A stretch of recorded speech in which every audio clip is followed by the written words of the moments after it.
Včasih je kakšen avto malce težje realno oceniti. Recimo takšno kugo z opremo Titanium Plus.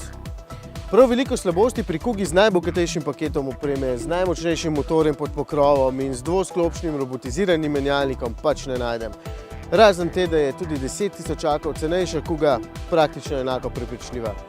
Lani smo imeli na testu stopničko slabše opremljeno kugo. Razlika v ceni je bila 6 tisočakov, ker je bila tudi tista nabutena z opremo. In če vprašate mene med to in tisto, ne vidim dovolj razlik, da bi se odločil za to dražjo.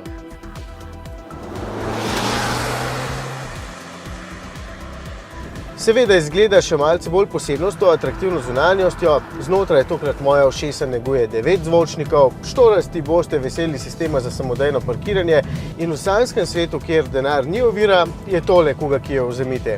Sicer pa cenejša. V vsakem primeru boste namreč kupili enega najbolj prepričljivih športnih terencev. Vozniško je kuga več kot odlična, kot vsak Ford, čeprav tudi kakšna Mazda CX-5 ali pa Honda CR-V sta zelo agilni. Tale motor dobro potegne, je pa glasen in porabi med 8 in 9 litrov, zato bo 110 kW čisto dovolj.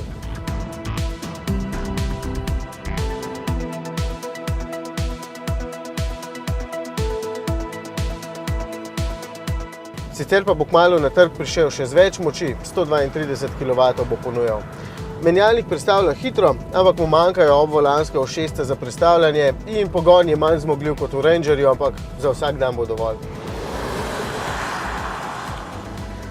V tej novi generaciji so odpravili hibe predhodnika, predvsem je sedaj dovolj prostora povsod, zadaj so otrokom celo namenili mizice, vsega je skratka dovolj in vse deluje brezhibno. Edina stvar, ki me res ne prepriča, so ta električna vrata. Že nasploh jih pri vozilih ne maram, ker so prepočasna, no ta pa so se začela dvakrat sama zapirati. Očitno imajo neko svojo voljo. In enkrat so se celo srečala z mojo glavo. Še dobro, da je trda.